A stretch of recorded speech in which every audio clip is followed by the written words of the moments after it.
Welcome to Easy Stories in English, the podcast that will take your English from okay to good and from good to great. I am Ariel Goodbody, your host for this show. Today's story is for pre-intermediate learners. The name of the story is The Mice Discuss. This is chapter 1 of 2. You can find a transcript of the episode at easystoriesinenglish.com/mice1. That's easystoriesinenglish.com/mice1. MICE1. This contains the full story as well as my conversation before it. Today, before I begin, I have a rather embarrassing story to tell you. A few days ago, I almost set my house on fire. I almost caused a big fire in our house. So I am very bad at cooking. Or rather, I just don't cook very often. And I actually want to learn to cook more. That was my resolution for this year. I will learn to cook. So the other day, I decided to make something easy. I thought I would make chicken salad. The salad part is easy to put together and you just have to cook the chicken and chop it up. It should be simple, right? Well, not so much. So we didn't have a big frying pan to use to cook the chicken, so I put a saucepan on the hob instead. And I left the saucepan to heat up before I put the oil in. Now this was my first mistake. I didn't realize that you're not supposed to leave an empty pot on the heat, and I left it there for more than I intended. I was only going to leave it there for 5 minutes, but I got distracted on my phone, and I left it there for more like 10 minutes, and it was on full heat. So after it had heated up, and believe me, it had heated up, I poured in the oil, and the oil started to bubble. It started to boil, and I thought, that's strange. Oil usually doesn't boil. And before I could think more about it, it burst into flames. The fire was maybe 1/2 meter high, and I panicked because our house currently has a problem. We can't open the windows, so no air will come in. I thought if I leave it here and call the fire brigade, the fire will just spread throughout the house and it will destroy all of our things. So I thought I have to do something right now. Because it's an oil-based fire, I knew that you're not supposed to add water because the water will make it bigger. But equally, we didn't have a fire blanket. So a fire blanket is like a big towel that you throw over this kind of fire and it puts it out. So what did I do? I knew I had to get it out of our flat. So I ran out the door, ran down the stairs and went out into the street, and I banged it on the pavement, bang, bang, bang, until it went out. Basically, I thought, as long as I get it outside, it can't damage our house, and thankfully, I was able to put it out in the end. One of the funnier things that happened with it is that when I was running outside with the pot, the fire blew into my face, and it burned away all of my nose hair. I realized this later when I wiped my nose. So altogether, it was a very scary experience, and I don't think I'm going to be cooking again anytime soon. Or at least, I'll just stick to the oven for now, and maybe in like a month or two, I'll go back to the hob. Today's story is another story that takes place in the Great Forest. So the Great Forest is the world I have built based on Aesop's Fables. But if you haven't listened to the other ones, don't worry. This story kind of stands on its own. But I would still recommend listening to the other stories, of course, because I want you to know the full story. So I'll just explain some words before we begin. So a trap, T-R-A-P. A trap is something you use to catch something. For example, if you have mice in your house, you might want to put down mouse traps. Mouse traps are usually made of wood and they have a metal piece on top. You put a piece of cheese on the mouse trap because mice like cheese, and the mouse comes, sees the cheese and eats it. When they step on the trap, the metal part closes on them, killing the mouse. So this is a type of trap because you use it to catch mice. Traps can also be used to catch bees or wasps, bears, dogs. There are also traps for people, although that usually only happens in films. Speaking of mouse traps, I recently discovered a very interesting YouTube channel. So for this story, I was doing some research on mouse traps because I wanted to know how long they've existed. Anyway, it turns out that mice have always been a problem for humans, and you can find mouse traps going back to the ancient Egyptian times. There is a YouTuber called Shawn Woods, SHAWN WOODS, and Shawn Woods does a whole YouTube channel about different types of mouse traps. So what he does is he finds old books that talk about ancient mouse traps and he reconstructs them. He has a barn in his garden, so a big building in his garden where lots of mice come at night, and he tests out all of these different types of traps. It sounds very strange and it's certainly very specific, but it's actually also very interesting. These days with YouTube, there are lots of channels like these that focus on a really specific interest, and they're good at them. I mean, I don't think there's anyone else who is doing videos on antique mouse traps like Shawn Woods is. So if that interests you, do go and look it up. The last word is gasp, G-A-S-P. Instead of telling you what this word means, I will just gasp. So it's a sound you make when you're very surprised. And in bad TV shows, people are always finding out shocking things and gasping. Oh my God! And so on. Okay, so listen and enjoy. The Mice Discuss Chapter 1. One day, Gentle the Mouse received a letter from his brother, Nosy. Gentle's family was very big, but he was the only one who lived in the great forest. The rest of his family had moved to live underneath a big house. They told him he was stupid to stay in the forest, because in the house there was always lots of delicious food. But Gentle loved living in the forest, and didn't want to live under a house where it was dark and cold.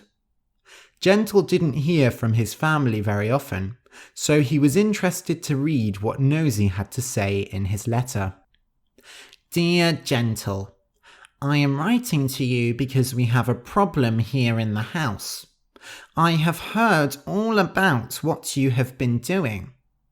I am very impressed, and I am sure you will help us. For many years, we have happily eaten the humans' food. We learned to avoid their traps, and we only come out at night when they are asleep. We even know how to open the cupboards so that we can eat all the food in the kitchen. The humans are not happy about this, but they have so much food. It is too much for them. We are helping them, really. The problem is, recently the humans brought a cat into the house. It is a big, orange, ugly thing with sharp teeth and claws. It has already killed cousins Podgy and Limp. Now at night, we are afraid to go out because the cat is always waiting to kill us. I hear that you are doing very well in the forest. I hear that you are very powerful now. The frog, Hoppy, brings you food every day. The hawk, Bright Eyes, shakes in fear when she sees you and carries you from one place to another like a pet. You were even able to make Crush, the great lion, afraid of you. I hear that now he has no teeth and claws because he is so afraid of you. All of us in the house are amazed at you, Gentle. You are not the same scared mouse anymore. Please, we need your help soon. We don't have much food left. Get on your pet hawk and come and kill the cat for us. Lots of love, Nosy the Mouse. Gentle was surprised. All the things Nosy had said about him were untrue. Hoppy did not bring him food. Bright Eyes was not afraid of him. And Crush had removed his teeth and claws because he fell in love with Charcoal the deer. It seemed that news had left the great forest, but it was not the truth. Gentle didn't know what to do. It sounded like his family was in big trouble, but he wasn't the amazing mouse they thought he was. He couldn't argue with a cat, and he certainly couldn't kill one.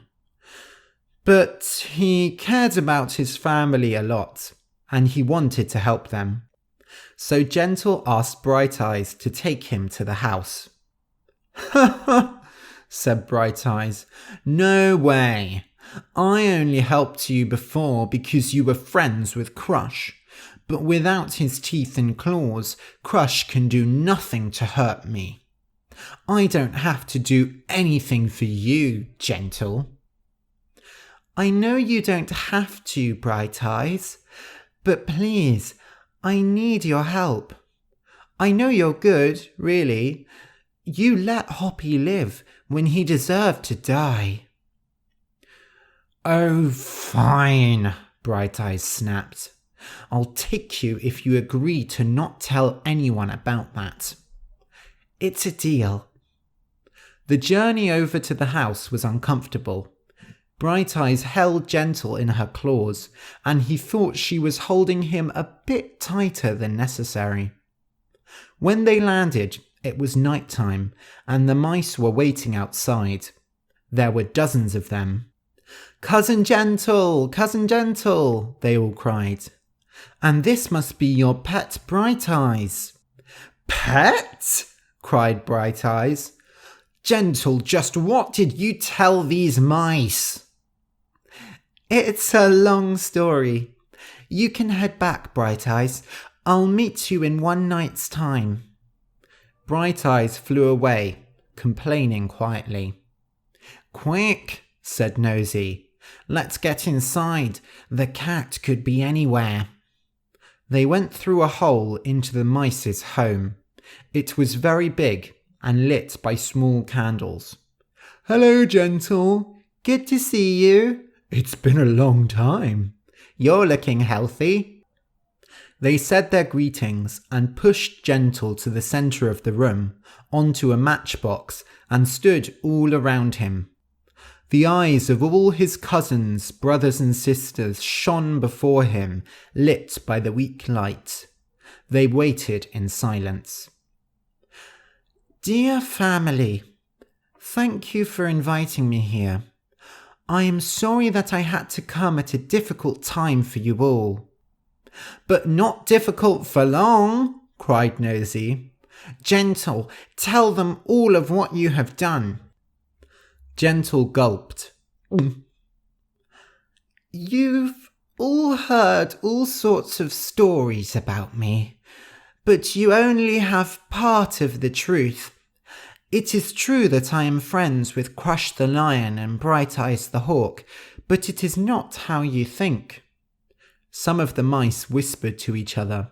There was a nervous atmosphere in the room. Gentle raised his paw and cleared his throat. "I made friends with Crush after I saved his life." "So you see," cried Nosy, You were strong. You saved the life of a lion. All I did was to bite on some rope until it broke. I don't know if that's strong. But what about his teeth and claws? A deep voice cried out. Crush chose to remove his own teeth and claws, Gentle explained. He fell in love with the deer charcoal, and the king of deer made him do it in order to marry her. Gentle was surprised this news hadn't spread to the house, but he supposed that mice didn't care much about the lives of deer. But how did you get the hawk to fly you here? Said a fat mouse. Hawks usually eat mice. Because of my friendship with Crush, Bright Eyes will not harm me. And Hoppy the Frog? Hoppy is not my friend. I don't think he'll hurt me again, but I don't think he's scared of me either. A terrible silence broke out among the mice. Gentle bowed his head and climbed down from the box. He felt many eyes coldly looking at him. It had been a mistake to come. Nosy jumped up in Gentle's place. Brothers, sisters, cousins, we must decide what to do with the cat problem. Our original plan has not worked. Then the mice started to argue. They were like the mice of the great forest, who loved to sit around in the field and discuss all day. But Gentle's family were not as clever as the forest mice, so they shouted at each other and made suggestions without listening to the other mices. Life in the dark house had made them stupid, and they were terrified too. Gentle watched, playing nervously with his tail, as the discussion grew more and more angry. Finally, a mouse as thin as a twig climbed up onto the matchbox and shouted, Enough! Let me have my say, and if any of you hairy idiots interrupt me, I'll beat you. Gentle looked up and in shock realized who it was. Crackle, his younger sister. Crackle was weak and sickly. They all said she would fade away like the crackle of a fire. But Gentle had believed in her, and when they were growing up, he looked after her constantly. She was much bigger now, standing tall on the matchbox, and she was more confident than ever before. But she was still the same thin mouse with a voice like the crackle of a fire. We cannot get rid of the cat, said Crackle, but perhaps we can at least avoid it. The problem now is that we only come out at night, and we cannot know where the cat is. I have a solution. From behind her, she pulled a large, round metal object. It was heavy, and she panted as she pulled it into the centre of the room. The humans call this a bell. When you move it, it makes a noise. She rolled the bell over and it tinkled. The other mice gasped. They had never seen anything like it. If the cat is wearing this bell on its collar, Crackle continued, when she comes we will hear her and be able to run away. An excellent idea, shouted Nosy, and all the other mice agreed. Well done, Crackle. Perhaps we did not need to invite Gentle along at all. Again, dozens of cold looks cut into Gentle, but Crackle shook her head. She was the only one who did not look at him. There is a problem. We still need someone to attach the bell, and as you can see, it is very heavy. Who will be brave enough to do this task? As she finished speaking, a tiny smile spread over her lips. There were whispers around the room, and then slowly all eyes turned onto Gentle. Even Crackle was looking at him. Now he knew that coming here had been a bad idea. End of chapter 1. I hope you enjoyed the story. You can support the podcast by leaving a review on iTunes. Search for Easy Stories in English, give us a star rating, and say what you like about the show. It would really help us grow. Thank you for listening, and until next week.